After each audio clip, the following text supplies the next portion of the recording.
পরিস্থিতি বেশ কয়েকদিন ধরেই উত্তপ্ত। ইরান ইসরায়েল সংঘাতে সরাসরি যুক্তরাষ্ট্র জড়িয়ে পড়ে পরিস্থিতি আরও ভঙ্গুর করে তুলেছে। তবে ইরানের কড়া প্রতিরোধে এবার লেজ গুটিয়েছে ইসরায়েল আমেরিকা। যুদ্ধবিরতি পয়গাম নিয়ে হাজির হয়েছে মার্কিন প্রেসিডেন্ট ডোনাল্ড ট্রাম্প। ইসরায়েলও তার সাথে গলা মেলাচ্ছে। ইসরায়েল অবশ্য আগেই যুদ্ধবিরতির ডাক দিয়েছিল,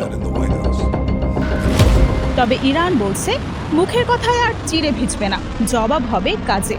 কাতারের মার্কিন ঘাঁটিতে হামলা চালিয়ে আরও কঠোর হুঁশিয়ারি দিয়েছে ইরানের বিপ্লবী গার্ড কোর।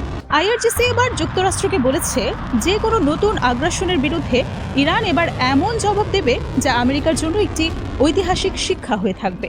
আইআরজিসির প্রধান commander major general Mohammad Pakpour মঙ্গলবার সকালেই হুঁশিয়ারি দিয়েছেন। তার এই বার্তা এমন একটা সময় এলো যখন ইরানের সশস্ত্র বাহিনী কাতারের আল উদেইন বিমান ঘাঁটিতে ক্ষেপণাস্ত্র হামলা চালিয়েছে। এই ঘাঁটিটি মার্কিন সেন্ট্রাল কমান্ড সেন্টকম এবং মার্কিন বিমান বাহিনীর সেন্ট্রাল কমান্ডের ফরওয়ার্ড হেডকোয়ার্টার হিসেবে ব্যবহৃত হয়। ইরানের এই হামলা ছিল গত রবিবার যুক্তরাষ্ট্রের ইরানের 3টি শান্তিপূর্ণ পারমাণবিক স্থাপনায় হামলার প্রতিশোধ। এই স্থাপনাগুলো ইরানের উত্তর মধ্য ও মধ্যাঞ্চলে অবস্থিত। মেজর জেনারেল পাকপুর বলেন, বহু স্তরের শক্তিশালী সুরক্ষা ব্যবস্থা থাকা সত্ত্বেও এই গুরুত্বপূর্ণ মার্কিন কৌশলগত ঘাঁটিটি মারাত্মকভাবে ক্ষতিগ্রস্ত হয়েছে। মার্কিন প্রেসিডেন্ট ডোনাল্ড ট্রাম্পকে মূর্খ ও অজ্ঞ আখ্যা দিয়ে পাকপুর বলেন, ইরানের বিরুদ্ধে এই ধরনের হামলার নির্দেশ দেওয়ার পরিণতি এমনই হওয়ার উচিত ছিল।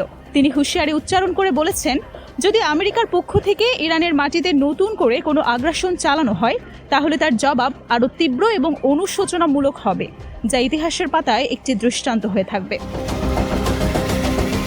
পাকপুর ট্রাম্পের এই পদক্ষেপকে ওয়াশিংটনের ইসরায়েলকে অবিচল সমর্থনের অংশ হিসেবেও নিন্দা করেছেন।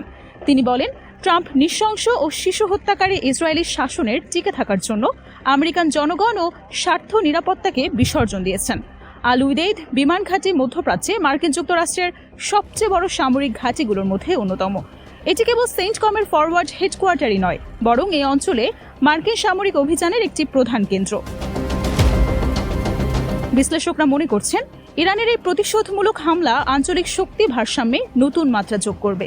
এটি কেবল একটি সামরিক প্রতিক্রিয়া নয়, বরং মধ্যপ্রাচ্যে মার্কিন যুক্তরাষ্ট্রের উপস্থিতিকে চ্যালেঞ্জ জানানোর একটি স্পষ্ট বার্তা।